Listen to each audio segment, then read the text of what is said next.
नेता तीन प्रकार के हैं हमारे सोना में।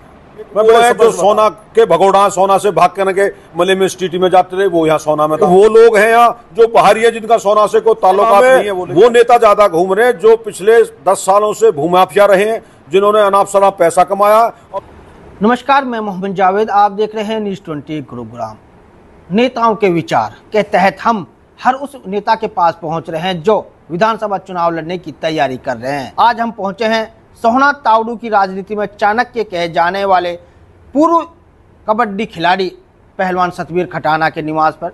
सतबीर खटाना भी सोहना तावड़ू विधानसभा सीट से चुनाव लड़ने की तैयारी कर रहे हैं और वो भी पूरी तरह आश्वस्त है कि कांग्रेस हाईकमान इस बार उन्हें टिकट देगी। हमारे साथ हैं पहलवान सतबीर खटाना। अब हम बात करते हैं सतबीर खटाना जी से। सतबीर खटाना जी, न्यूज़ 20 पे आपका स्वागत है। बहुत बहुत धन्यवाद आपका, आपके चैनल का। पहलवान जी, लोकसभा चुनाव संपन्न होने के बाद अब विधानसभा चुनाव की तैयारियां शुरू हो गई हैं। आप भी सोहना तावड़ू से चुनाव की तैयारी लड़ रहे हैं। आपका राजनीति में कैसे आप राजनीति में आए? देखिए, मेरा राजनीतिक संघर्ष बहुत लंबा है। करीब 35 साल से मैं यहाँ सोहना विधानसभा क्षेत्र की राजनीति कर रहा हूँ। मेरी जो शुरुआत थी वो स्पोर्ट्स से थी। जब मैं स्कूल में पढ़ता था तो मैं स्टेट खेला और उसके बाद मैं इंडिया खेला कबड्डी से, बाहर भी गया, विदेश में भी, पाकिस्तान वगैरह खेल का है 2 बार।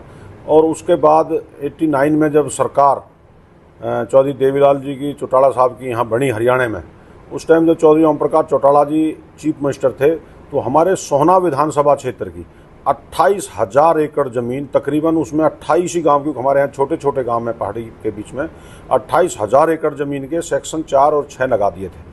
तो उसके विरुद्ध हमने, क्योंकि ज़मीन उस टाइम ज़मीन एक्वायर करना या ज़मीन सरकार लेना, हमारे लोग बहुत उसको बुरा समझते थे और हम लोगों ने उस टाइम शुरुआत की थी कि हमें 28,000 एकड़ ज़मीन बचानी है।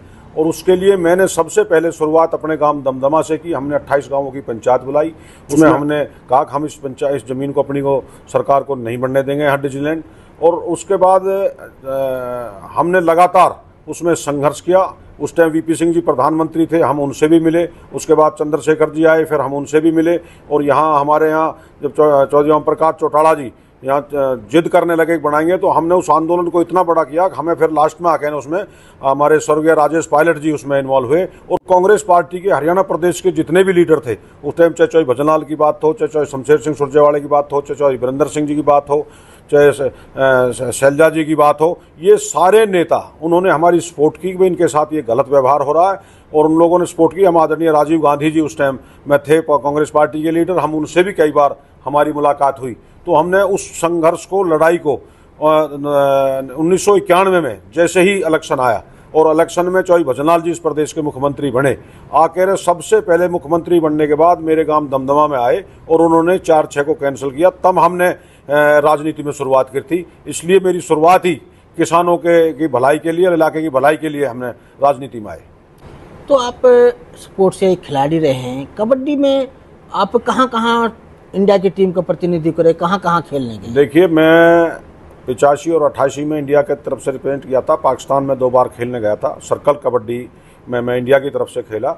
और उसके बाद मैंने यहाँ इलाके में एक बीड़ा उठाया कि भाई हमारे इलाके में, क्योंकि स्पोर्ट्स की बहुत सारी कमियाँ थी, यहाँ ना कोई स्टेडियम है, ना अच्छी कोई सुविधाएँ।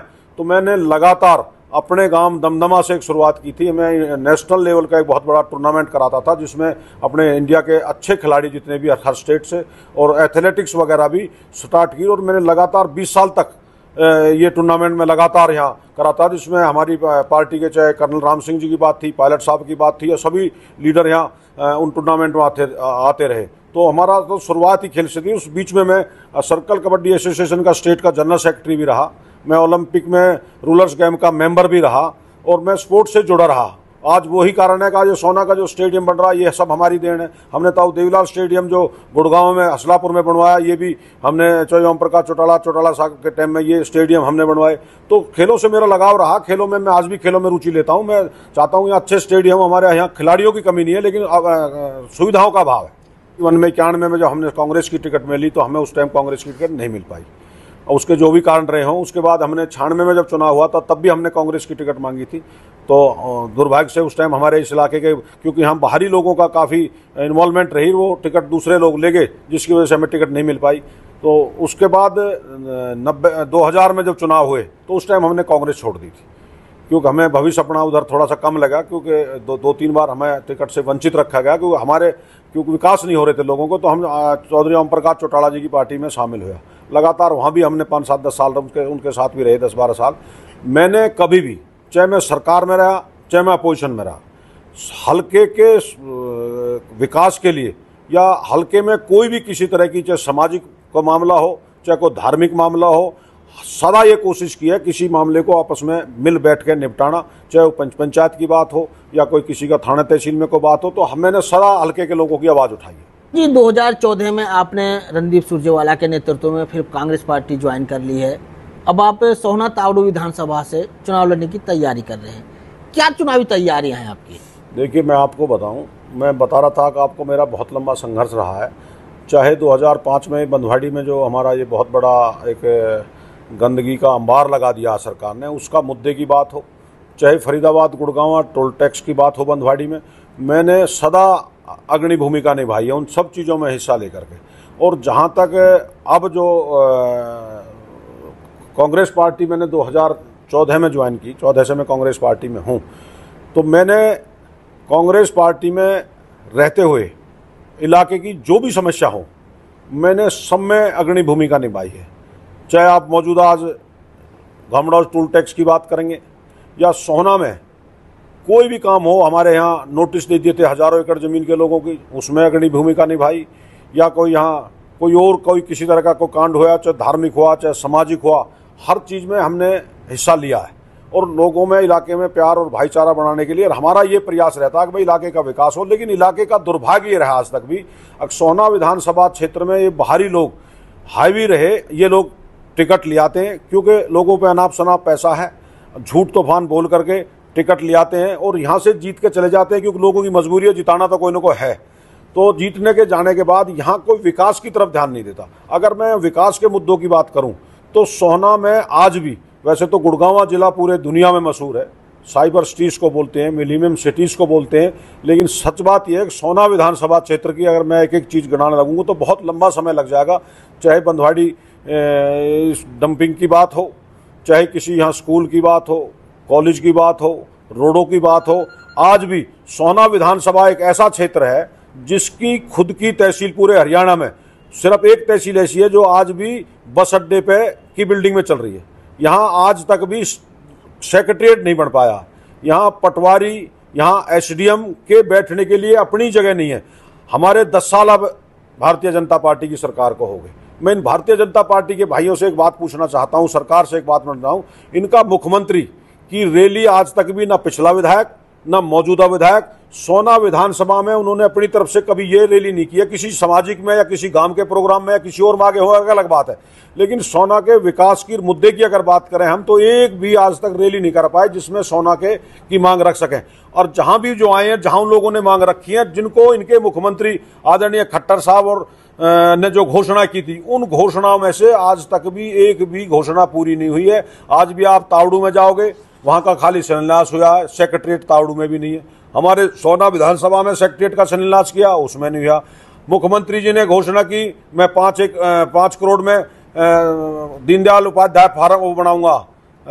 पार्क बनाऊंगा, आज तक भी नहीं बना। 6 एकड़ के लिए स्टेडियम की घोषणा करे, आज तक भी नहीं है। 35 करोड़ रुपए सड़कों के लिए दे दिए। आज सड़कों की सबसे बुरी अगर पूरे देश प्रदेश में हालत है तो सोहना विधानसभा की हालत है, नहीं तो आप खुद जाकर देख सकते हो।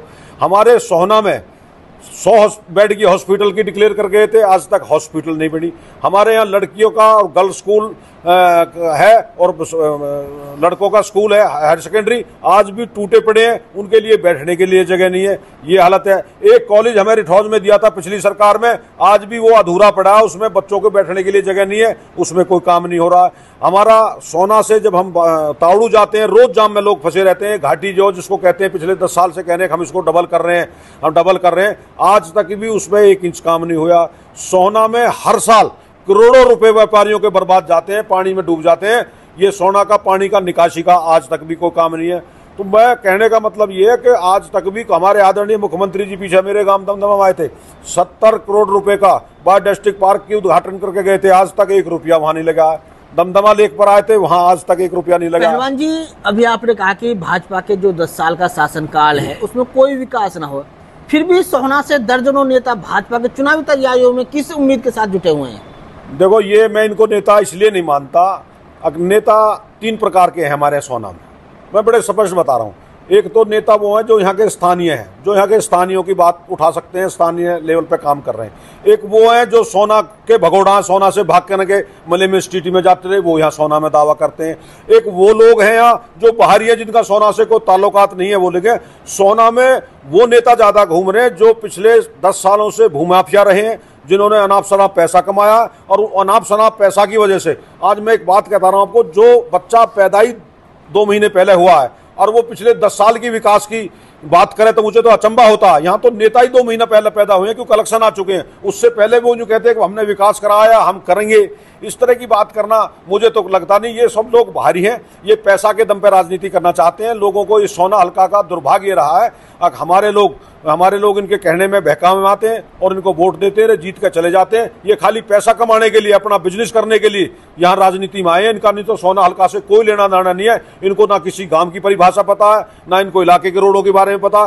खाली पैसा कमा लिया। होर्डिंग पोस्टरों से पूरा सोना आपने देखा होगा भरा पड़ा है, कहीं जाकर देख लो, बड़े बड़े होर्डिंग लगा रखे हैं। अरे ये तो बताओ, तुम्हारी 10 साल की उपलब्धि बताओ, तुम्हें बीजेपी के किसी कार्यकर्ता में हिम्मत है? मुख्यमंत्री से पूछ ले, अगर तुम 3 साल पहले तुमने सोना का शिलान्यास किया था, इस रोड का क्या हालत है? आप कोई बीजेपी का कार्यकर्ता ये तो बता दे, दमदमा रेट हाउस रोड की क्या हालत है, अब ये क्यों नहीं बन रहा है? मतलब मुख्यमंत्री जो घोषणा करा था हॉस्पिटल की क्या हालत है, वो उसके बारे में कोई साथी बता दे। मतलब कुछ नहीं है इनके पास कहने के लिए, सारी पैसा की चकाचौंध दिखा के लोगों को बहकाना चाहते हैं। इसके बाद विकास का कोई मुद्दा इनके पास नहीं है। हमारे साथ कांग्रेस नेता पहलवान सतबीर खटाना, जिन्होंने कहा कि वो सोहना तावड़ू विधानसभा सीट से चुनाव लड़ने के लिए पूरी तरह से तैयार है और पार्टी हाईकमान से मांग करते हैं कि उनके संघर्ष को देखते हुए इस बार उन्हें टिकट दिया जाए।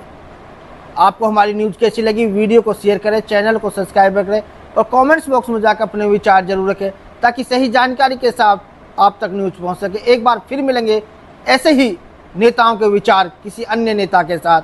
धन्यवाद।